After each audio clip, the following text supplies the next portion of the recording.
A man got lost in a desert and had exhausted all the water he had carried a couple of days ago. He knew for sure that if he didn't get some water, he would certainly die. Although completely exhausted, the man didn't give up hope. He kept walking, looking for some sign of good fortune. Suddenly, he saw a small hut at some distance. Could it be a mirage, he thought, or maybe just a hallucination? But having no other option left, he edged closer only to realize that the hut was real. Gathering the last bits of energy left, he dragged his tired body inside the hut, hoping he could find some water. The hut was empty and seemed like it had been abandoned for quite some time. His heart skipped a beat when he saw what was in the hut. A hand pump. Water finally. He was overjoyed. He began working the hand pump, but no water came out. He tried harder and yet harder. No water. Finally, after putting in every bit of energy, he gave up out of exhaustion and frustration and sat down thinking, maybe I'm destined to die out of thirst today. And then, a second ray of hope. He noticed a bottle in one corner of the hut. It was filled with water and corked up to prevent evaporation. He uncorked the bottle, and as he was just about to devour the life-giving water, he noticed a piece of paper attached to it. The handwritten message read, "Use this water to start the pump. Don't forget to fill the bottle when you're done."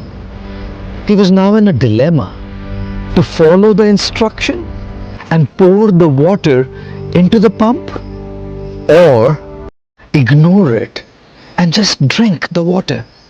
What if he put the water into the pump and it didn't work? But then, maybe the instruction was correct. Should he risk it? If it turned out to be false, he would be throwing away the last water he would ever see. Have you ever been in a situation like this, where there are only two options and uncertainty about which one will work? What will you do? Which one will you choose? Well, you have to choose one and be willing to bear the consequences that it brings. Many people don't decide because they're fearful of the consequences, and they continue to remain confused in their life. The man decided to take a leap of faith. Hands trembling, he poured the water into the pump, closed his eyes, said a prayer, and started working the pump.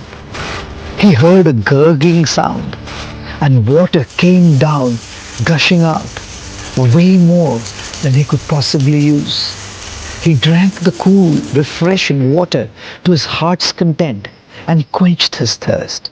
He was going to live. Feeling much better, he looked around the hut and found a pencil and a map of the region. The map showed that he was still far away from civilization, but at least now he knew where he was and in which direction to go next. He filled up his flask for the journey ahead, and as per the instruction on the note, also filled up the bottle and put the cork back in. And before leaving the hut, he added his own lines below the instruction.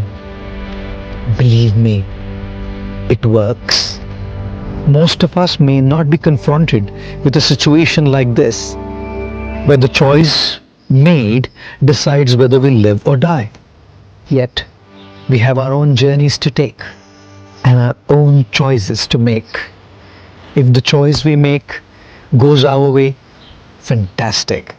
We can inspire people by telling them, believe me, it works. And if it doesn't,